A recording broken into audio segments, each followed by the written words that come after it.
Merci beaucoup, bonsoir. Pour parler de cela, de cette, disons, ville de demain, je vais un peu me référer non pas forcément à ce qui a été dit comme événement que soutient Nice Future. Il soutient un grand événement où on a eu 700 personnes cette année qui s'appelle le G21, où on essaie de faire réunir, devenant des quatre coins du monde, des makers, des penseurs, que ce soit au niveau de la ville, au niveau de la nature, la relation avec l'écologie. Et là-dedans, il apparaît bien sûr la manière de penser la cité de demain, les smart cities, les éco-villages, les éco-quartiers font partie des sujets qui reviennent régulièrement, avec effectivement ces chiffres impressionnants d'évolution urbaine.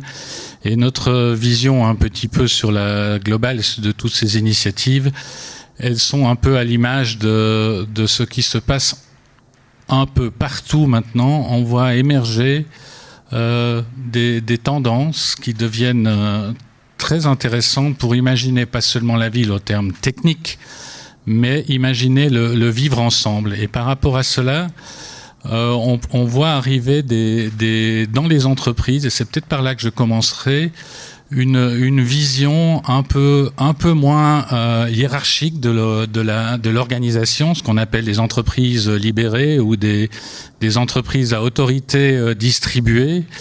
Et cela est assez bien à l'image de ce que pourrait être la ville de demain, que je vous rappelle est très actuellement radiale, centralisée, avec une hiérarchie forte, peut être à l'image de ce qui est en train de se faire dans les entreprises, où on va vers quelque chose avec une autorité distribuée.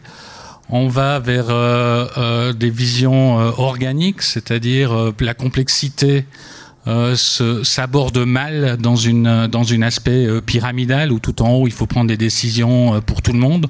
Donc on voit dans les entreprises arriver ce genre de choses. Ceux qui sont intéressés peuvent suivre les travaux ou les conférences de Frédéric Laloux, qui est vraiment d'une inspiration phénoménale pour recenser actuellement cette évolution.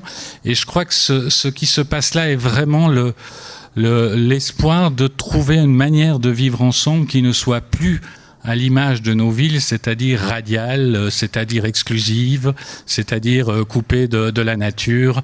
Et on voit arriver comme cela quelque chose qui irait vers ce que j'appelle moi vers de l'inclusion, c'est-à-dire le modèle qui donne qui chasse pas les pauvres en périphérie et le riche qui devient toujours plus beau au centre, et énormément de concentration d'énergie autour des points touristiques ou des nœuds, des downtown, et quelque chose où on repousse les gens de plus en plus loin dans les périphéries. Je pense que ça, c'est un modèle dont on connaît les limites dans les grandes villes, que ce soit en Europe ou ailleurs. Donc ce côté inclusif, ce côté organique, c'est-à-dire imaginer qu'il y ait de la décision au niveau local plus forte. Je parlerai après d'autres réflexions que j'ai, et surtout, in fine, qui soit relié avec la nature.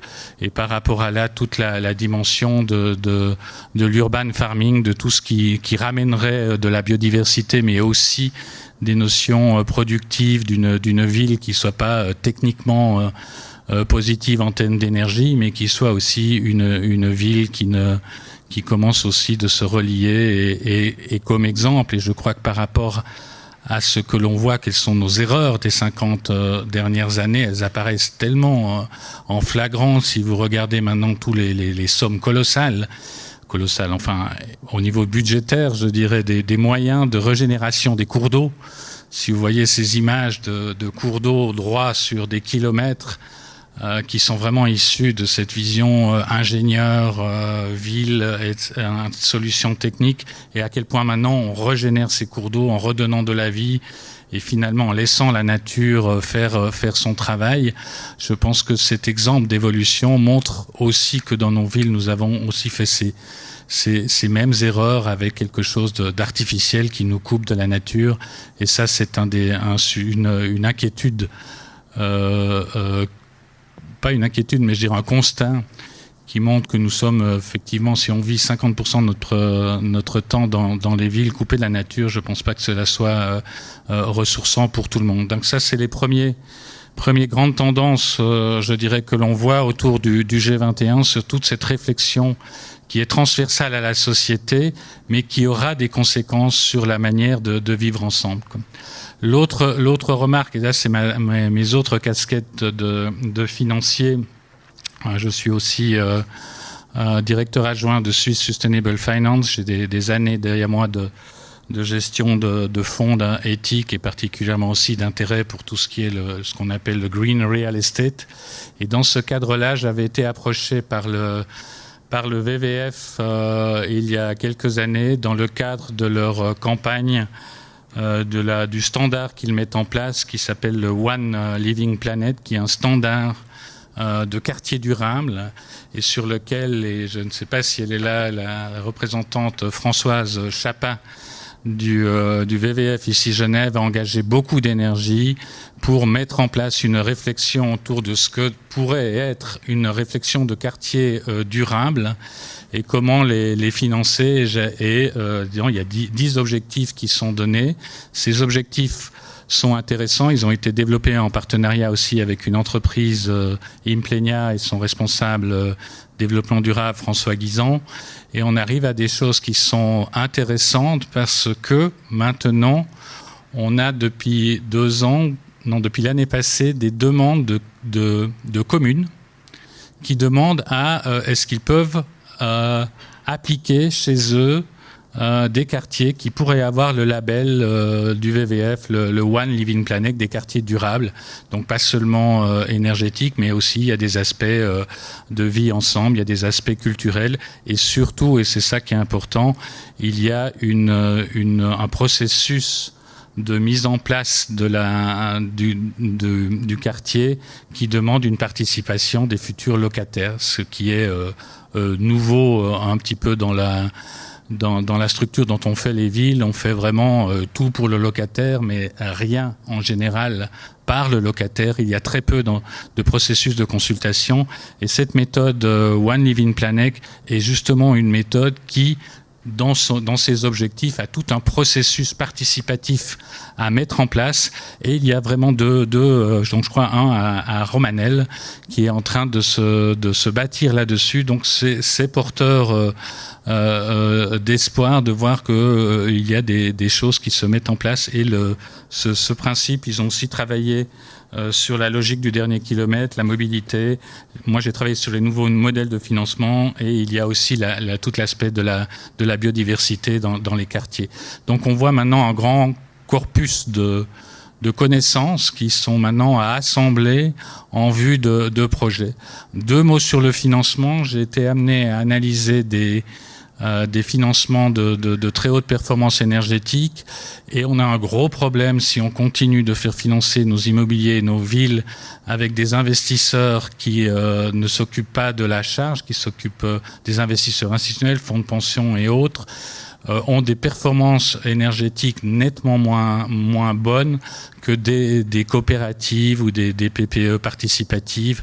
Donc le modèle décisionnel et de l'argent vous indique déjà que sur là où il y a le modèle coopératif, là où il y a le modèle PPE, où on raisonne en coûts globaux et on a des intentions, on arrive à trouver des architectes compétents, et je pense qu'ici on a la chance d'en avoir un ce soir, qui sont capables de mener, c'est très important, des projets de haute performance énergétique en accord avec les habitants et en même temps à des coûts qui sont inférieurs à des projets institutionnels qui ont des moins bonnes performances, qui sont plus chers et qui sont menés.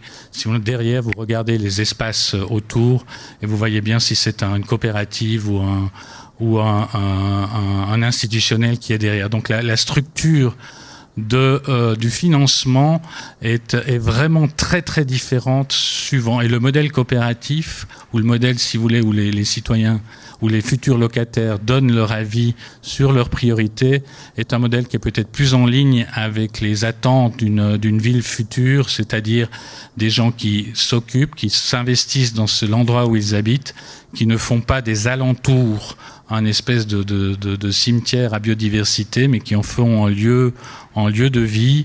Et si pour moi, des quartiers exemplaires, c'est quand même le quartier, premier quartier vert en France ou écoquartier à Grenoble, où les espaces communs ont été très soignés et ne sont pas des cimetières à gazon ou à biodiversité. Donc cet enjeu sur les espaces communs est essentiel pour réussir les lieux de demain. Et actuellement, la manière, et j'ai aussi une étude en cours sur les rénovations, la même chose.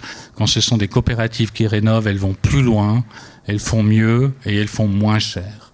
Et donc tout ça pour vous dire que il y a la structure de la manière décisionnelle dont on va mettre en place ces villes ou ces futurs quartiers où la rénovation actuellement souffre d'un financement de manière où les gens s'intéressent à du rendement à court terme et finalement n'habitent pas à l'immeuble qu'ils sont en train de construire. Donc voilà, d'un côté un gros changement de société qui va être inarrêtable, je veux dire. Je crois que ça, les nouvelles générations sont bien illustratives. Et de l'autre côté, des enjeux de financement, mais avec en même temps un grand corpus de connaissances qui augmente et qui donne, disons, confiance que des gens qui cherchent vraiment des solutions, qui veulent vraiment aller d'une manière très claire au bout d'une démarche, trouveront actuellement les savoirs nécessaires à y arriver.